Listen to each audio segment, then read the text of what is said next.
Well, hello and welcome to this exercise on functions, functions h, functions k, and function k squared, and equations, iGCSE A-level high school type algebra question here. There are four parts to this question and they get progressively more difficult. Okay, now for part one, it says the functions h and k are defined by the function of h such that x maps into the square root of root 2x minus 7 for x greater than or equal to c, and that k, the function k maps into x, sorry, function k is such that x maps into 3x minus 4 divided by x minus 2 for x greater than 2 there. And then it says, since state the least possible value of c, and for that you got it 1 mark. But I think what that implies here is that we do not want a situation where the value inside the bracket is negative here. So the value in here must be at the very least 0. So we end up with this one here, and we say that 2x minus 7 is equal to 0. And when you manipulate your equation there, we end up with x is equal to 3.5. So the minimum possible value, or the least possible value of c is 3.5. And now for part 2,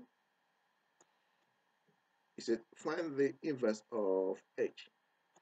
Now, I've done a similar thing quite a few times, and when you have an inverse, you're looking at reflecting an object on the line y is equal to x. And when you reflect an object on the line y is equal to x, the new x values become the old y values, and the new y values become the old x values. So here, instead of saying y is equal to 2x minus 7, we now say x is equal to the square root of 2y minus 7. And that's what we got there. So x is equal to the square root of 2y minus 7. And if we square both sides, we end up with x squared is equal to the square root of 2y minus 7. Sorry, x squared is equal to 2y minus 7, because we square both sides. If we then add 7 to both sides, we end up with x squared plus 7 is equal to 2y. And if we then divide both sides by 2, we end up with y is equal to x squared plus 7 divided by 2, or if you like, the inverse of h is now x squared plus 7 divided by 2. And that's part 2. Now for part 3, it says solve the equation k of x is equal to x. Now k of x we know is 3x minus 4 divided by x minus 2. That's equal to x. Now I've got this coloring scheme here where x is in red and this x is in blue. There, the x numerator is in blue. Now I'll ask you to ignore the coloring for now. I'm going to use that for part 4 of this now. Anyway, for this one here, if we then subtract x from both sides, we end up with 3x minus 4 over x minus 2 minus x equal to 0. If we then multiply every term by x minus 2 and divide by x minus 2, well, the left hand side anyway, we end up with this one here.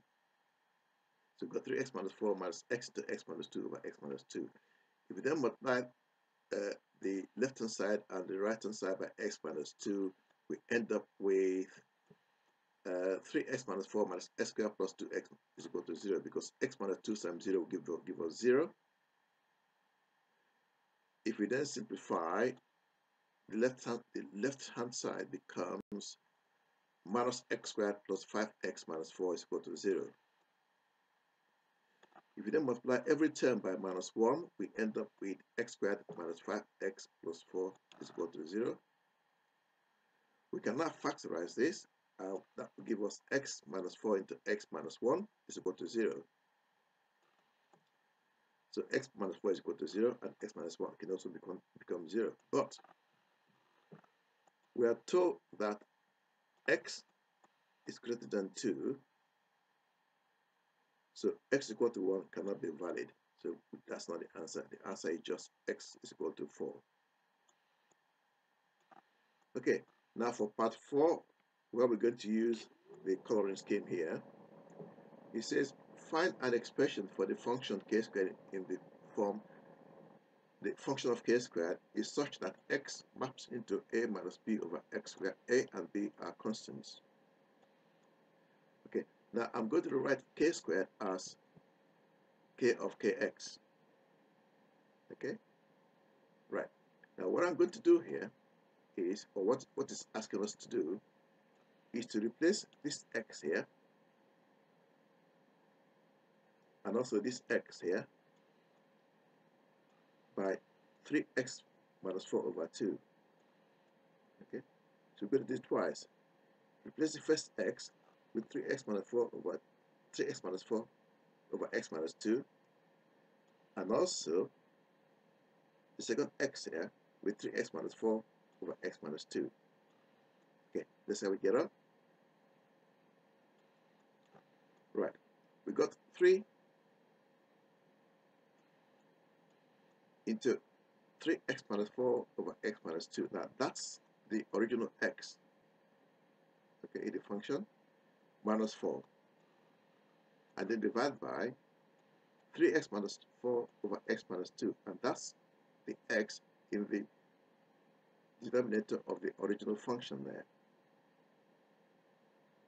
Okay, so if we now simplify the left hand side, or simplify the whole thing, we end up with this here. Okay, that 9x minus 12 minus 4 into x minus 2 divided by x minus 2 divided by x minus 4 minus 2 to x minus 2. Now we divide by a fraction, so we're going to invert. Okay, and meanwhile we simplify the numerator as well for that one, and the numerator there as well. So we now have that 9x minus 12 minus 4x plus 4 plus 8 divided by 2 divided by x minus 2 times x minus 2 divided by 3x minus 4 minus 2x plus 4. Now the numerator here becomes 5x minus 4, and the denominator here becomes x, because minus 4 plus 4 is just 0. So the denominator here becomes just x. Meanwhile, the x minus 2's will cancel out. Okay, so we now end up with 5x minus 4 divided by x. If you then divide 5x by x, you get 5. You divide minus 4 by x, you get minus 4 by x. So that's what you got there. So A is 5 and B is 4 as required. Now I hope all of that made some sense, and please subscribe. Thank you for watching, and bye-bye.